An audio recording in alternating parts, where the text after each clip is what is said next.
characterize myself as an entrepreneur. I would characterize myself as someone who has found a couple of different things in life that I believed in with every cell in my body, and this is one of them. Let's start from the beginning.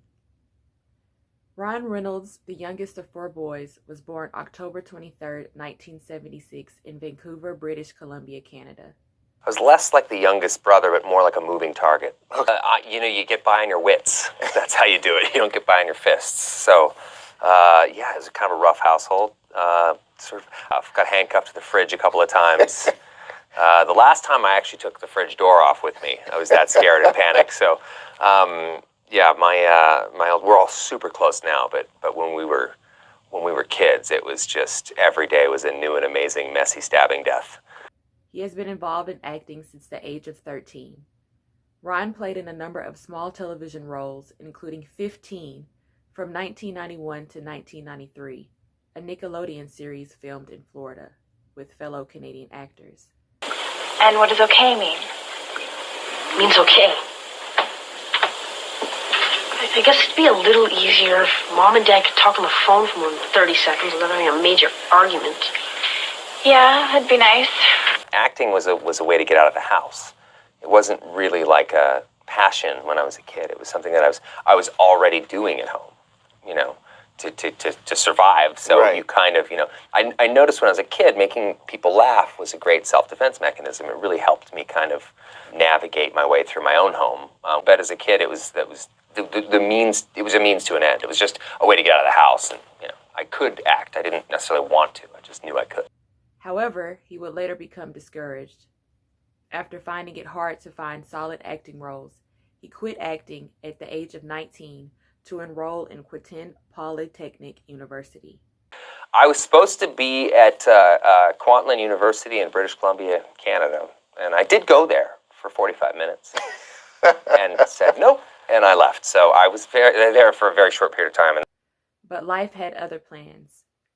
A run-in with fellow Vancouver actor and native Chris Martin would be the catalyst in Ryan returning to acting, with him and Chris packing everything and moving to Los Angeles, California. I moved to Los Angeles to get into improv comedy, and quickly ran out of money and ended up with getting an agent somehow, or bullshitting some agent into taking me, and then ended up getting a job in show business. I just thought, I'm going to go do this thing, and I'm going to give it a year. And if it works, great. If it doesn't, I'll go back to school, get a degree, and go join the workforce.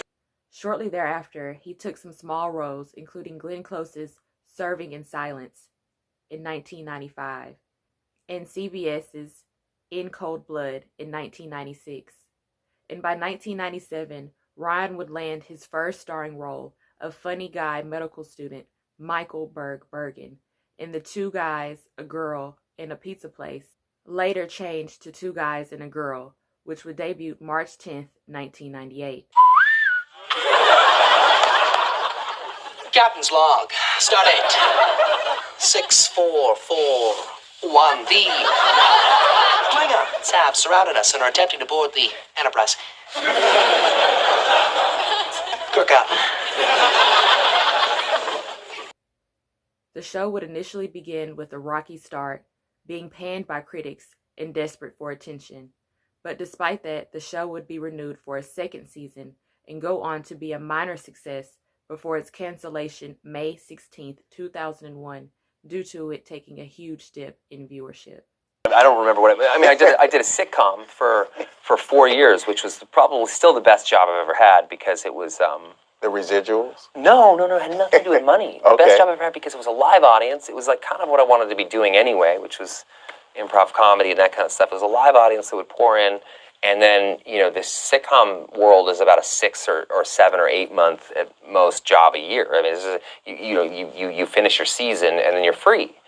So I loved it because I would just go travel. I would go backpacking all over the world, and I would do all these sort of things. I think I really spent that money that I made wisely at the time. I got to see the world and have experiences. So I could work 6-7 months a year and then go travel for the rest. So that's kind of how I did it.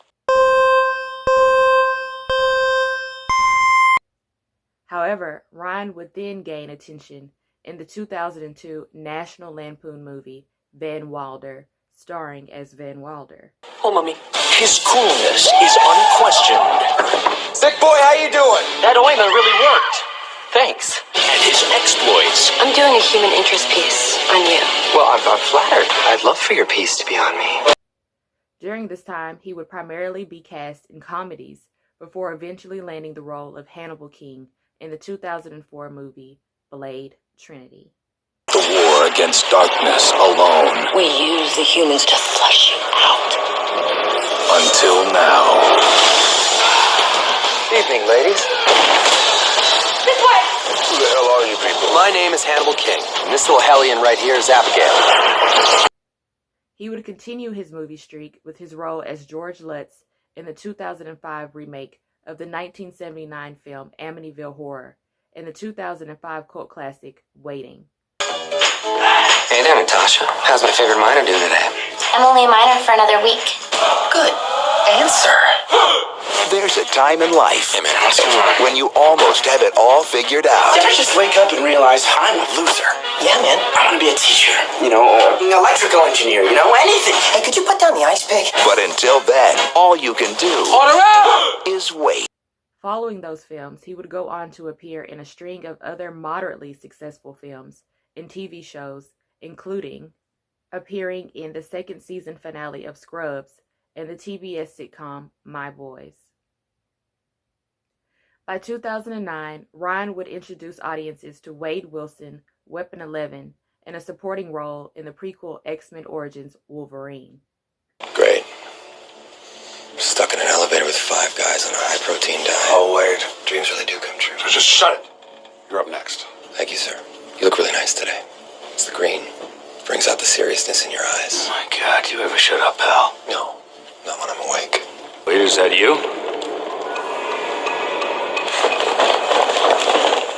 Stryker finally figured out how to shut you up.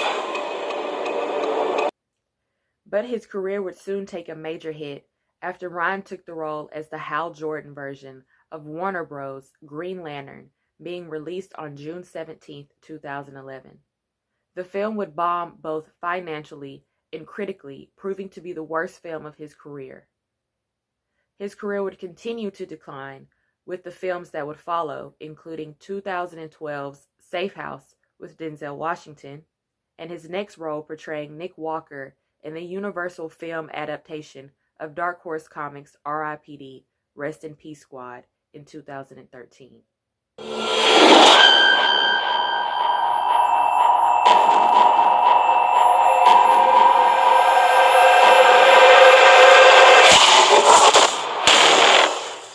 Tough day. Where am I? You're dead. This is a joke. Hilarious. You have skills that we want. We'd like you to join the RIPD. The RIPD. Rest in Peace Department. I think you're smelling what I'm selling. 3 years later, 2016 would prove to be a great year for Ryan. Ryan would find commercial and critical success with Deadpool, reprising his role as Wade Wilson, but this would be the reboot of the character, ignoring the events of X-Men Origins Wolverine. Deadpool would break several box office records, including a worldwide opening of $264.9 million from 62 markets, making it the biggest film of 2016. And then again with Deadpool 2, grossing $785 million worldwide. Ryan went from a box office nightmare to a Hollywood dream, seemingly overnight, and while he's appeared in several other films and Netflix movies, Deadpool is his biggest film to date. Yeah, they greenlit the movie. I think they greenlit it, begrudgingly, because it was something for 10 years I've been trying to roll this rock up this hill, and it kept rolling back over me. But begrudgingly, and I say that just because they gave us the absolute bare minimum amount of money that to make the movie, and it was such a great life lesson because necessity truly is the mother of invention, and Deadpool's one of the most interesting IPs out there because it really meets that intersection of viral marketing and sort of like traditional fan favorite superheroes. So like there's no money for anything. At some point, we must all join forces to become a team. Now, How many of you have taken a human life? What in the ass? This team sucks. Following his film success, Ryan would continue cashing in on his newly built brand. But at some point, you decided that you wanted to venture beyond acting and get into business. Yeah. What made you decide that? Well, I love marketing, and I love gin. so it was kind of a natural marriage.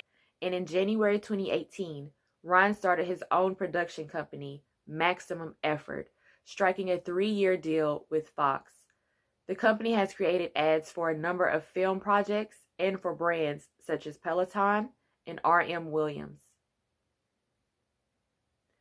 Ryan would then acquire a stake in Aviation Gin in February 2018, stating that he planned to oversee the product's creative direction, as well as taking an active role in the business, leading to Diego acquiring Aviation Gin, along with 3 other spirits in a deal valued up to $610 million in August of 2020.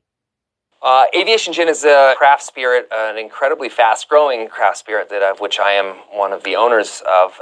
It's been around since 2006. It was created in Portland.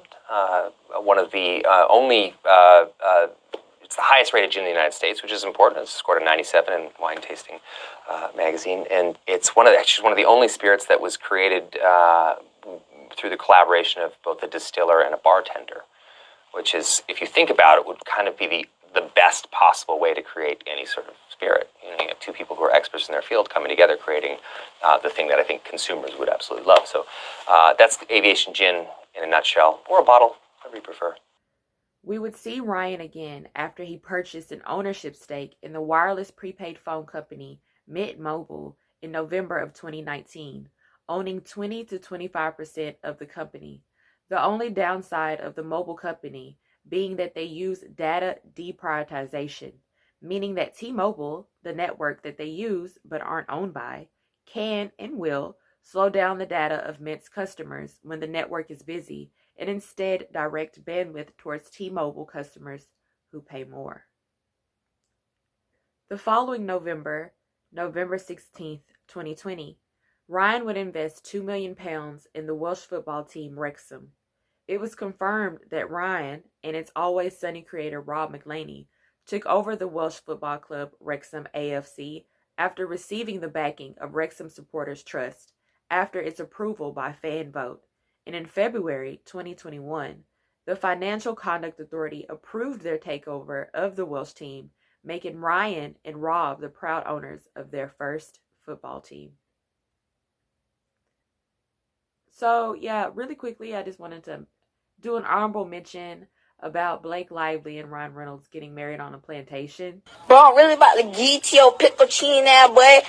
Even though he apologized for it, it's like one of those things where you researched the venue and you were like, oh, this is still beautiful. We can ignore the history there and get married. Yeah. And I would also like to say, if you've seen any Ryan Reynolds movie at this point, you've basically seen them all. He kind of plays like the sarcastic guy in every movie, whether he's a cartoon or a superhero, villain, whatever, or just an action hero guy at this point. Funny guy, love interest, it doesn't matter. Ryan Reynolds is basically the same in every movie. But it doesn't take away from his talent, He was definitely made to play Deadpool. Not anybody else.